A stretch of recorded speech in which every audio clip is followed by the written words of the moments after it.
On est tous un peu des animaux. Vous savez ce qui est extraordinaire avec la langue française? C'est qu'on passe notre vie à nous traiter d'animaux et personne ne s'en rend compte. On peut être fier comme un coq, fort comme un bœuf, têtu comme un âne, malin comme un singe et parfois même un chaud lapin. Et puis un jour, on devient chèvre pour une caille aux yeux de biche.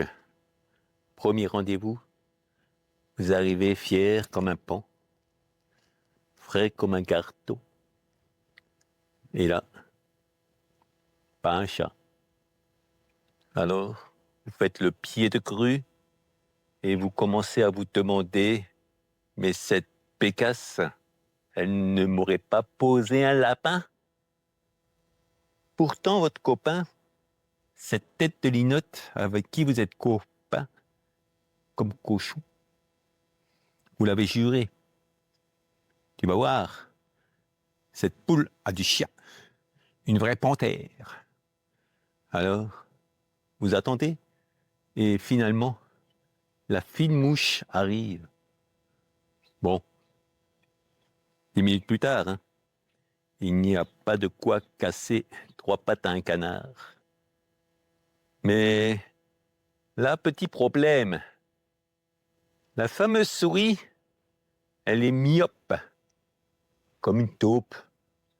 Elle souffle comme un phoque. Elle rit comme une baleine.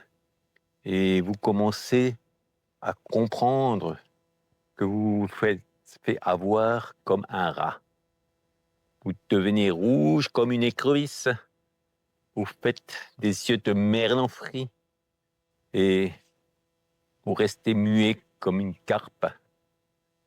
Elle essaye de vous faire parler, mais vous sautez du coq à l'âne. Vous noyez le poisson, et là, vous avez le cafard. Alors vous prenez le taureau par les cornes, vous inventez une fièvre de cheval, et vous filez comme un lièvre.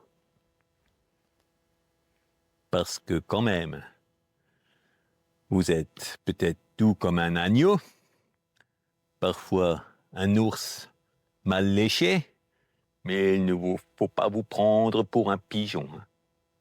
Et finalement, vous rentrez chez vous avec une faim de loup, l'envie de dormir comme un loir, et surtout, vous vous dites, allez, Thierry, t'as quand même d'autres chats à fouetter.